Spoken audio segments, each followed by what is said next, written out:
Hello, everyone. Welcome to the Dalitalks show. My name is Dali. If this is your first time watching, thank you for taking the time to view this video. And just to share a little bit about me, I'm a diversity and anti-bullying coach, and I love sharing valuable information with people. So I bring on special guests that can do that for us. So today we have Holly Navarrete. Did I say that right? Yes.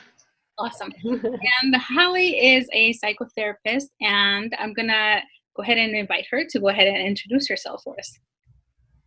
Yes, my name is Holly Navarrete, and I'm a licensed clinical social worker, and I have a practice in Corona, California, and I've been a psychotherapist for 25 years. And I specialize in the treatment of, I work with children, I work with teens, adults, and I specialize in mood disorders. So I help people that are struggling with anxiety, depression, any type of mood disorder. And I have a second job. I also do hospice. So I work for a company and I go out to hospitals and skilled nursing facilities and homes, and I provide emotional support to people that are, at the end of their life. So That's that's what I do. and that's pretty amazing. I was telling you the other day that it takes a really special type of person to be able to handle that type of emotional task because Yeah, it's a pretty fragile moment in people's lives, and not just the people going through that, but the family members too. So I can absolutely. I hope that when I'm really old and going into hospice, I have somebody like you. Oh, thank you. Thank you. We're all gonna end up there. Eventually, one day, huh? Yeah. Yeah, so we have to plan for it. Right, right. Yeah, yeah. So Holly, we met not long ago, and we just hit it off, and I love We that. did. Wow, it was so nice. And I I was told really, you you had good energy. Yes. oh yes, yes, I agree. We both do. It just felt like I had known you for so long, Oh, and wow. yeah, it was just a really good feels, good vibes. So Thank you. The feeling's mutual. thank you. So, Holly, you've told me the story of what I'm about to ask, but would you share with the public how you got interested in going into this field? Absolutely. So I think it first started when I was a little girl because my mother was a social worker, and I don't share that very often. Really, I kind of forgot that and kind of spaced it out. But so she was a great role model to me because she was really involved in social justice and really concerned about people living in poverty. So even when we were younger, I just saw her. She was a real servant, and she had this saying all the time when she would talk to people. It was a quote. I'm not sure whose quote it was. It wasn't my mother's, but she would say, service should be our highest calling. So I saw that she lived her life like that, being a servant. So she volunteered at like Alternatives to Domestic Violence. And even when we were young, I remember I have three sisters. She would take us, and my father as well, and she would take us to skilled nursing facilities. I really forgot about that until the other day. Um, and we would go visit the elderly. We would take them little gifts, that we made or drew them pictures. And then also we would sing to them. So my family was really musical. Um, and so my mother was my first motivation, I want to say, for going into the field. And I really forgot about that, like I said, until recently. And then as I grew up, I had friends and loved ones, high school, college, that would tell me, Holly, you're a good listener, you're patient, you're a good encourager. And so I kind of, fell into it. And then once I started college and I started taking classes in sociology and social justice type of classes, honestly, I felt like I had just come home. So I would say that was my motivation. And then honestly, I just, there's just a part of me that just wants to do good in the world and, make a small impact of some kind. Mhm. I love that. You hadn't shared that part with me. I know, it just kind of came to me recently. Yeah. I love that. I love that. So how did you end up from social work? Like, did you know right away that you were going to go to school to become a therapist? I did not. Really, the honest answer was I received my bachelor's, and then my professors at Cal State San Bernardino encouraged me to pursue a master's. They said, you really can't do much with the bachelor's, so they encouraged me to go on. So even when I was in graduate school, I would say I really didn't have that direction of what I wanted to do. And then my brother-in-law, who was working for county mental health, he encouraged me to apply when I finished with my master's degree, because he said they would help me on the path to getting my license and that I would get really great experience there. So, he was one of my, I want to say, influencers as well. His name's Paul. I'm going to give him a shout out, Paul Concierge. So yeah, it kind of started there. It started working for the county of mental health. That's really cool. You had two family members. Yeah. I even forgot about Paul too, so it was good we're talking about this. I'm sure he'll appreciate that he did come up. Yeah.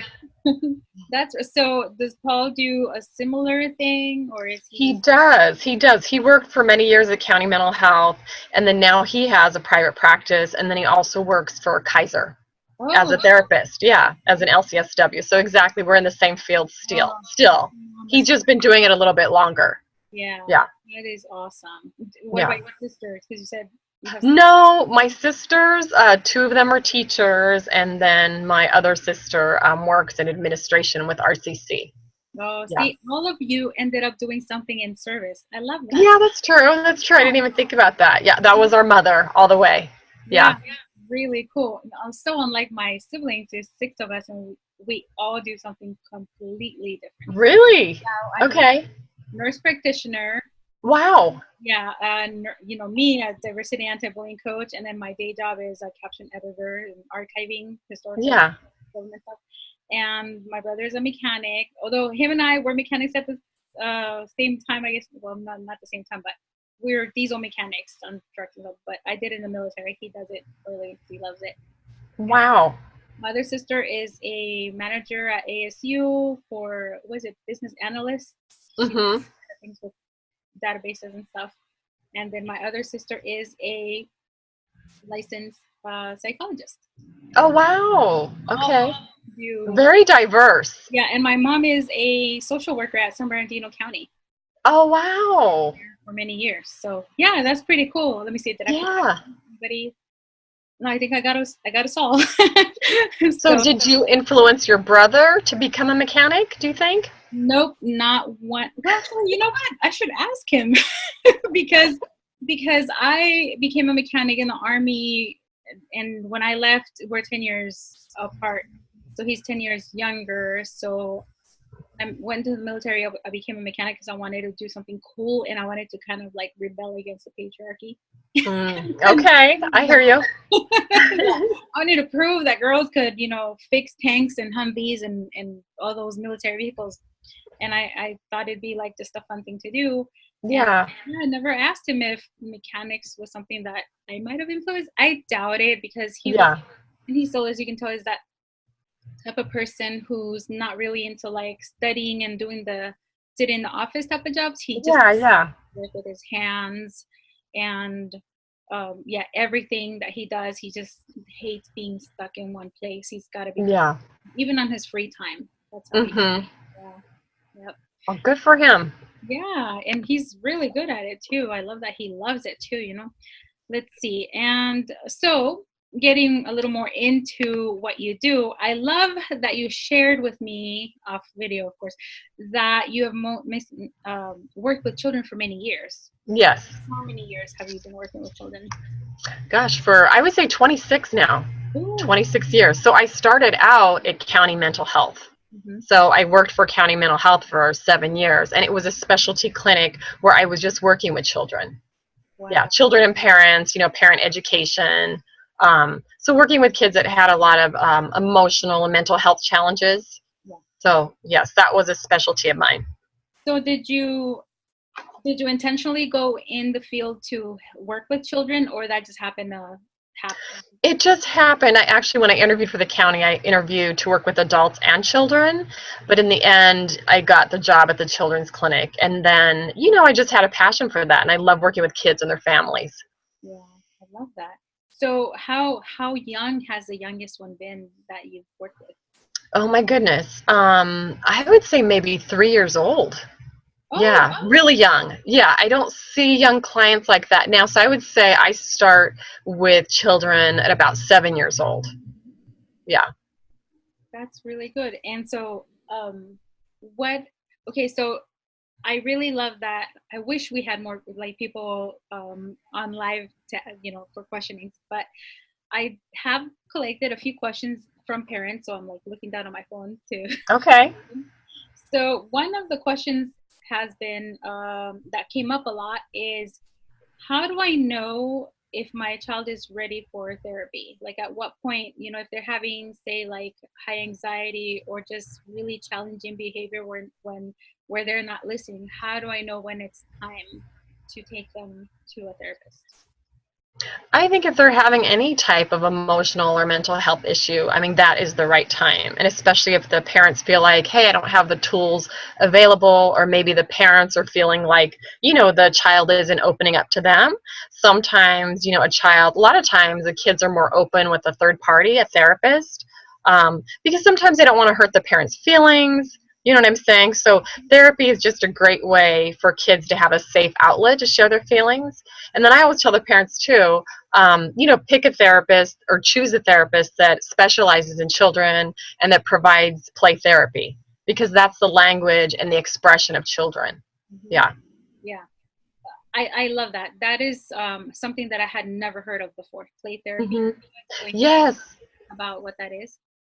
So play therapy is just a form of therapy where they're coming into the session and we use a lot of art, we play games, that type of thing to help the kid express their feelings. And then we problem solve different ways to solve different issues that are going on in their life. Because kids do not really respond to regular talk therapy They because they don't. love to play. Yeah. So a lot of things come out while they're playing or drawing a picture. So sometimes, like I'll give you an example, sometimes I will have a child or even a young teen draw a picture of themselves, and then they draw 3 bubbles. And then under each bubble, I put, tell me what you're thinking today. Tell me how you're feeling today. And then tell me what you need. So that's just like a simple exercise I do with some kids. And you'll get a wealth of information just in that little art therapy exercise, if that makes sense. And if I just asked them, oh, how was your day? They might not really open up. But if they're drawing themselves and then, doing those 3 things, those 3 bubbles, I'm thinking this, I'm feeling this, and this is what I need. You'll get a lot more expression in that way. You're encouraging expression in a different way. So then would you recommend the parents to do the same thing? Like if my child is feeling very, very angry and I just can't get her to tell me, like the drawing. It depends. I would say, you want to make it age appropriate. So I would say the younger kids, like maybe 7 to 11, they would more likely prefer the drawing. But maybe an older kid, like let's say 12 to 16, a lot of times they prefer maybe writing in a journal. Like at one time I had a little girl I was seeing, she was 13. She was having a difficult time communicating with her mother. There was a lot of tension. And so what I encouraged them to do was have a journal in a space, in a place where they both knew where it was at, and the teenager could write down her feelings, and she knew it was safe, and then give it to mom, and then mom can write her response, because they were just having a difficult time communicating, and that was just another kind of idea or intervention to help them with their communication, if that makes sense. Yeah. So Yeah. if you have a child that is opposed to writing in a journal, what other methods would you recommend at home aside from drawing? As far as getting them to open up to you, Yeah. you know what? Sometimes it doesn't always have to be at home. I know that sounds weird, but or just engaging in something that they want to do. Like for example, sometimes kids will come in here and say, "Oh, Miss Holly, I want to play you this song."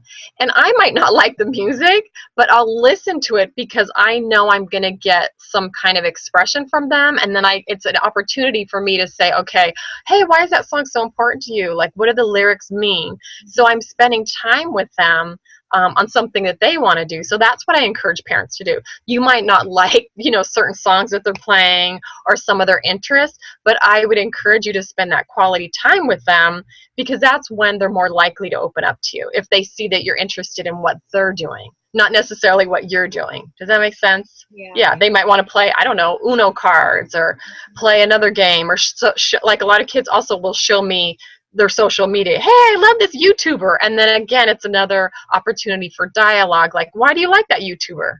You know? Okay. Ooh, I love these. I love these. Um, so I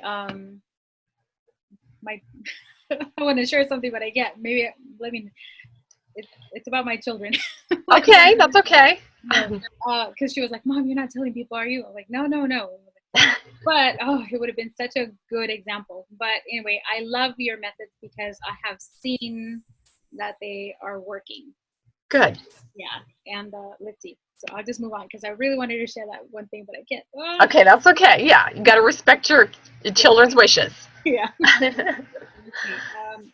So what about um, giving parents advice about a child that doesn't want to go see a therapist, and the parent really knows that it's to that point, and you've got to go talk to someone. So Hmm. what would you say to a parent? I think I would tell the parent first to try to explain to the child what therapy is about, because sometimes kids, they have a misconception about what therapy is about because they're seeing like social media images or the TV, and sometimes we're portrayed, I would say, in a negative light. Or like on TV, I'll give you an example. One of the misconceptions, people will come in my office and say, "Holly, are you going to make me lay down on the couch and stare up at the ceiling?" And they don't realize that it's going to be an interactive experience, that I'm not going to make them lay down on the couch and stare at the ceiling, that we're actually going to have dialogue if it's an adult, and it's going to be an interaction and it's a relationship. And with kids, I try to make it really non-threatening. So when they come to see me, I tell them, I'm not a doctor, but I'm like a feelings doctor, and this is just a safe place for you to talk about your feelings, and nobody's going to judge you, and I'm not going to tell your parents what you're going to say. So I think that's a key thing for parents when you are trying to get them to come to therapy. Let them know it's a safe place.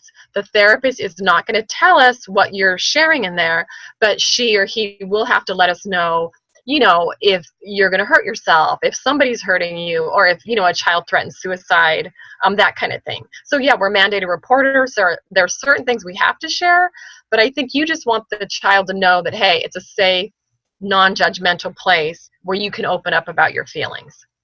And then also, I kind of make deals with kids when they come. If it's a child that's like, I don't want to be here, my parents just making me come, I'll just tell them, hey, how about we make a deal? You come 2 or 3 times, and if you absolutely hate it after the 3 times, you don't have to come back. But I want to say 99% of the time, they want to keep coming back after the third session. That's good. That's good. Yeah, And because I give them control. Does that make sense? I tell them, oh, it's up to you after the third session. And then it's less, not so threatening for them. mhm, right. And I had that misconception as well because, like you said, we see things on television. You see the couch, and people are laying down, Yes, and they're like, "Doc," oh, you know, and then exactly. therapists are not doctors; they don't have a PhD. No, we do not. Yes, so Mm-mm. can you explain a little bit about the type of licensing and what they mean? Yeah, so I think it's funny you bring that up, because I think a lot of people, there's a misconception or a misunderstanding or confusion about psychiatrists versus psychotherapy. So a psychiatrist is someone who's a medical doctor, they went to medical school, and they handle medication management. So let's say you're having severe anxiety, severe depression, you might need an antidepressant, anti-anxiety. You're going to go see a psychiatrist because they're a medical doctor and they can prescribe. Psychotherapists deal with the emotional and mental health issues. They cannot prescribe, they're not doctors.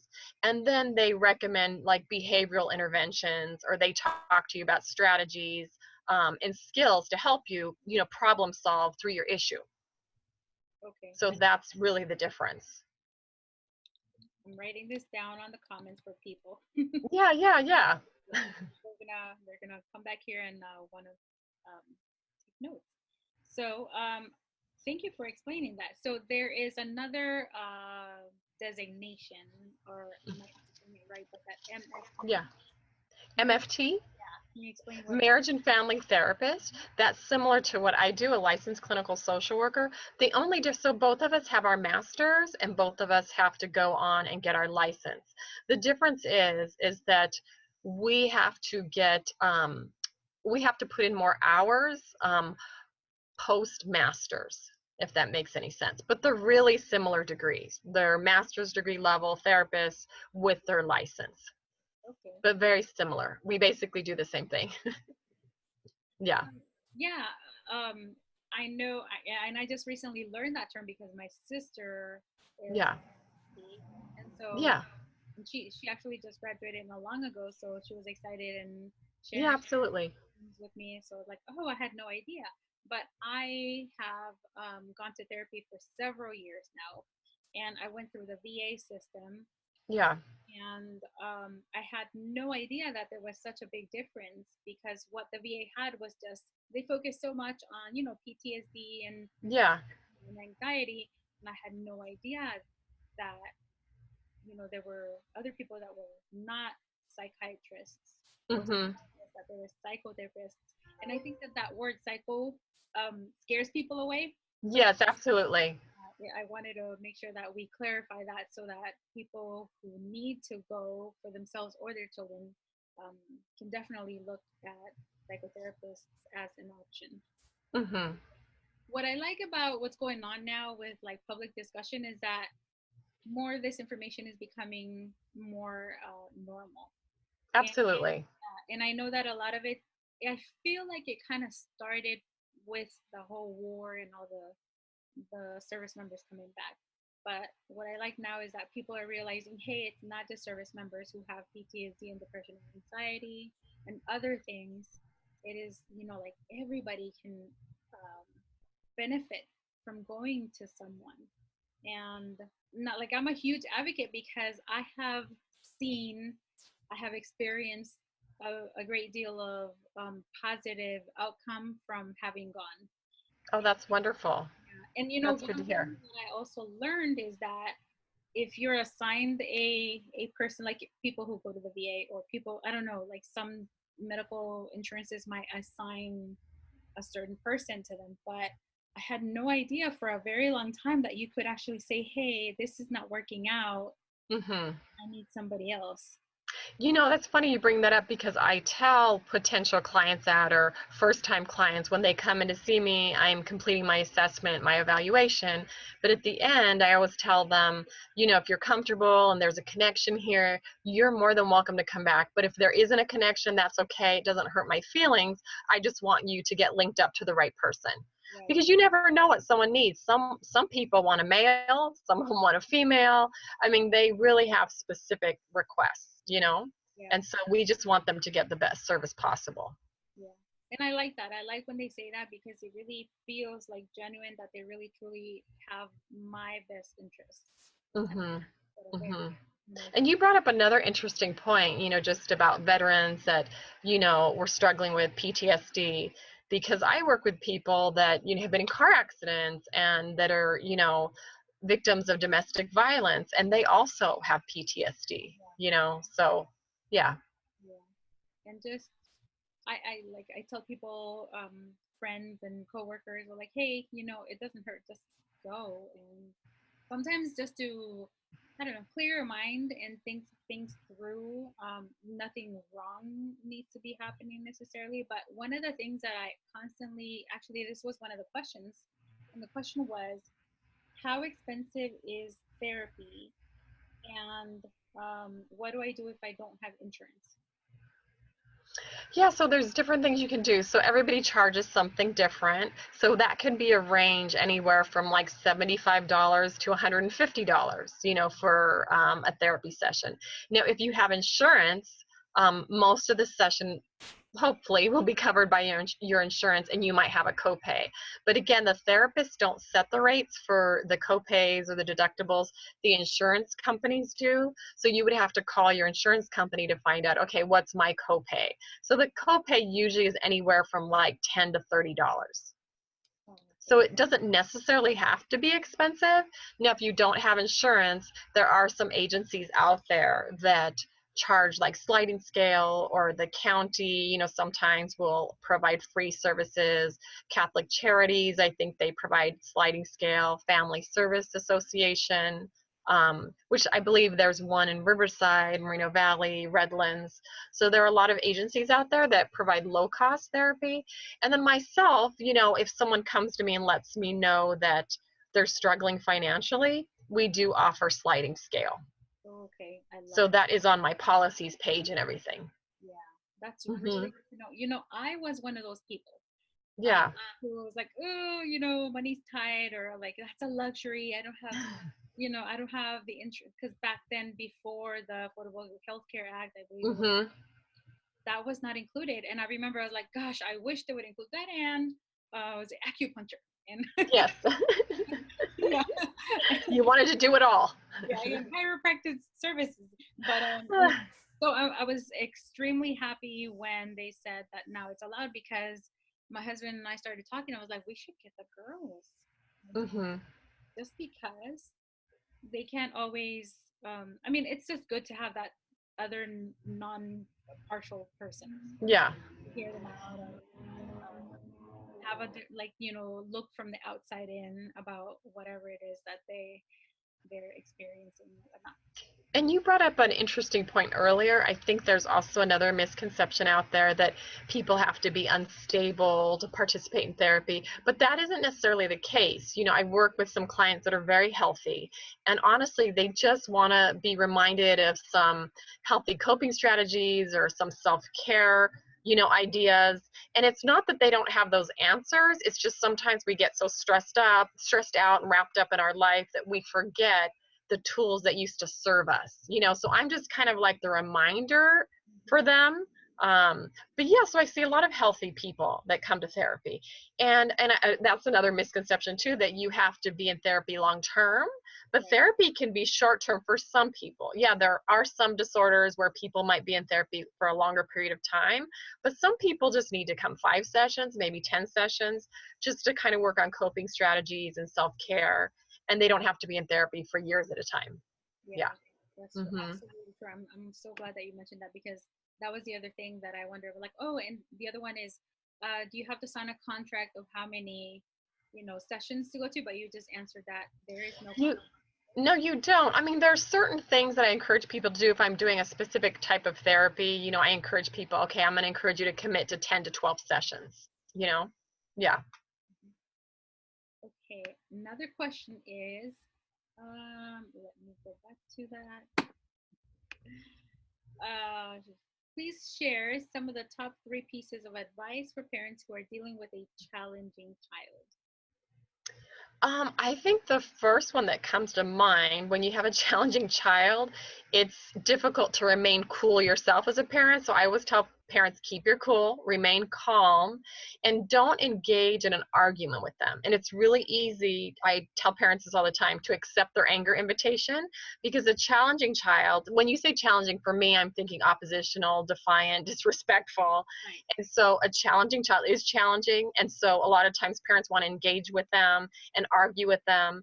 And I tell people, or parents, I would encourage you not to do that, because when you do that, it's almost like you're treating them as a peer, and then your child thinks that you're their equal. So you want to set the expectation and then be done with the conversation. Does that make sense? So Yeah. don't engage in an argument with them, because what happens is they will try to negotiate with you. Because kids that are defiant and oppositional, they are, oh my goodness, so skilled at negotiating. So when you argue for 15, 20 minutes, you're giving them power in that exchange. Does that make sense? Yes. So you don't want to give them power in that exchange. It's like, this is the expectation. You didn't meet it. So now there's going to be a consequence. So that would be another thing. You want to set clear, non negotiable consequences and enforce them.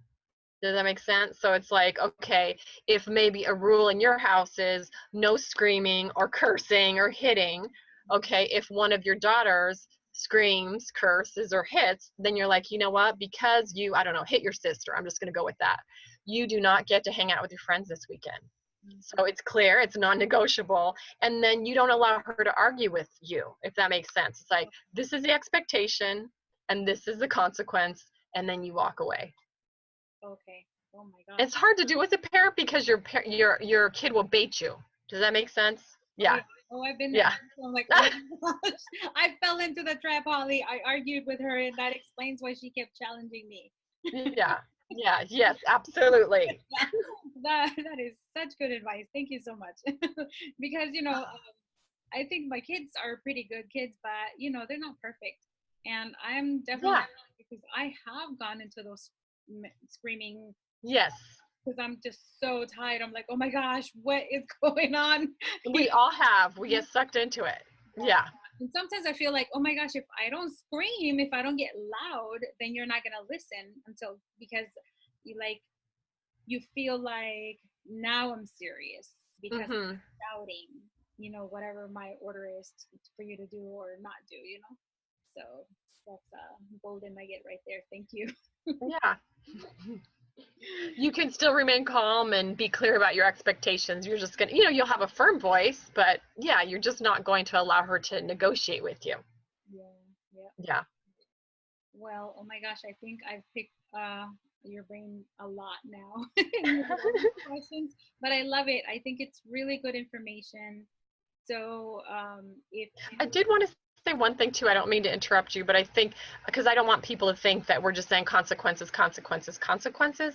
You also want to celebrate their successes. So, I'm just going with your daughter because I know you have some daughters. So, let's say, your daughter was respectful to you this week and she did get along with her sister and there was no hitting involved or screaming or slamming doors. You also want to celebrate them and maybe just say, hey, so and so, I know you had a great week. I really appreciate that you've been so respectful to me and you've been getting along with your sister. So guess what? Friday night, we're going to take you out to your favorite restaurant. Something like that. We are celebrating and acknowledging that she's really making an effort. Because okay, that's key too. I don't want parents to think, oh, give them consequences. That's important, but we also need to celebrate their successes and give them that positive reinforcement. okay, good. Oh, I Yeah, have one more question that's sure. I said, it seems like now children are always saying that they have high anxiety. How do I know when my child is really experiencing high anxiety? I think sometimes they'll share with you certain symptoms, maybe their heart is racing, or sometimes the younger children sometimes will tell me, I feel like I have bugs or butterflies in my stomach. So they might explain it in a different way. And sometimes kids, it will manifest itself by physical symptoms. So I'll see some kids that will say, I get a stomach ache a lot, or I have a headache. Do you know what I'm saying? Or you'll just see that in school. The teacher might report to you, hey, your child is having a lot of anxiety, or I see that she's stressed out. Um, and then when they come to therapy, we use a lot of play therapy and some other methods to help them kind of improve their symptoms and decrease their anxiety. So, of course, we use play therapy and relaxation and meditation and story time and art therapy. So, a lot of creative things that you can do at home or in school. Or here in the therapy office. And even with parents with younger children, what I suggest, because little ones are really good at this, if you just say to them, draw me a picture about what you're feeling, they really respond well to that. So I would say kids that are about, 7 to 11. Okay. Because sometimes it's hard for them to verbalize how they're feeling, but it's easier for them to draw a picture about how they're feeling. Yeah, Hmm. absolutely. And I mean, I think that anytime you tell a child to draw something, they get excited about it. Yes. Yeah, they see Yeah. it non-threatening, so that makes complete sense. Yeah. Yeah. Yeah. Okay, so any last tips that you'd want to share with parents?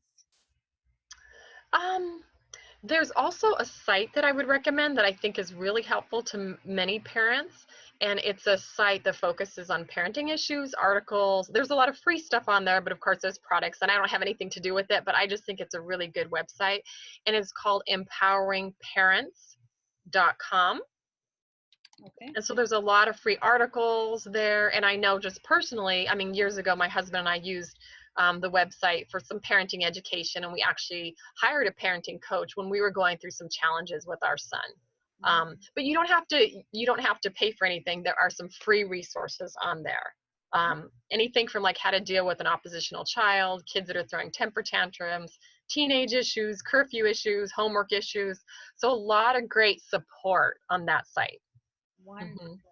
And if people want to get a hold of you and come and bring themselves or their children to therapy, Yes. where can they reach you? So they can go on my website, which is Holly, and I'm going to spell my last name, NAVARRETE, LCSW.com. That's my website. Or they can email me, and my email is Holly, HOLLY, GIL 5 dali@yahoo.com. And so all my contact information will be there on the website. Okay. I posted the website, but I see that I added an extra T on your last name. Okay.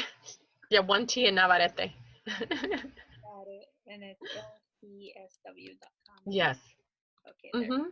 So I just posted it on there. People forget the first one I posted. And check out Empowering Parents for free resources, but do Absolutely. contact Holly. She's amazing. I trust my kids with her. And Thank if you. I already have 2 therapists, I would have gone with Holly as well. My husband's like in love with you. He's like, oh my gosh, she's magical. They came well, she came home and I could see the difference. I could too, because I was like, huh, what is this? This is new. What's going on? There's a disturbance in the force. What? I mean, this is good, but it's scary. What's going on? That's good. Take it. And Yeah, I was like, hey, I really noticed that you've been working on your patients with like talking to your sister or whatever. And she's like, yeah, it's hard.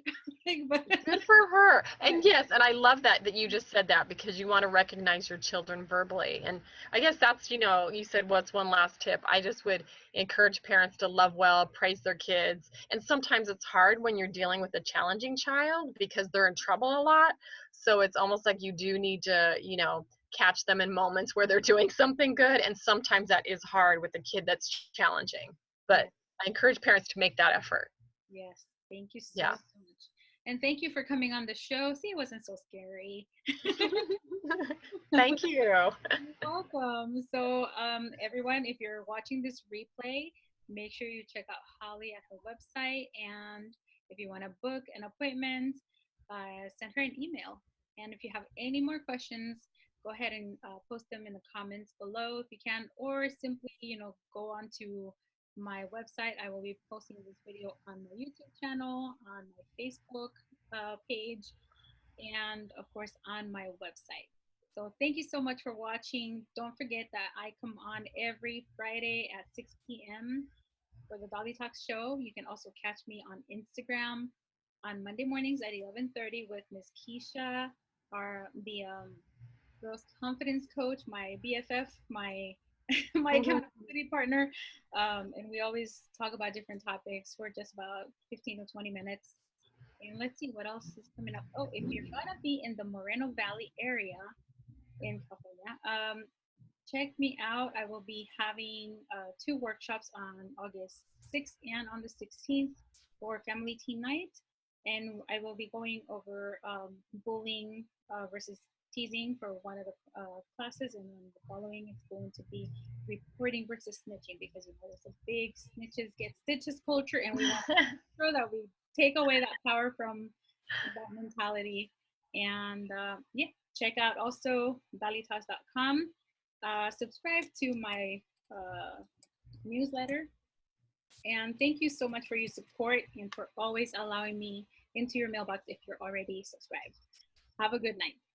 Thank you.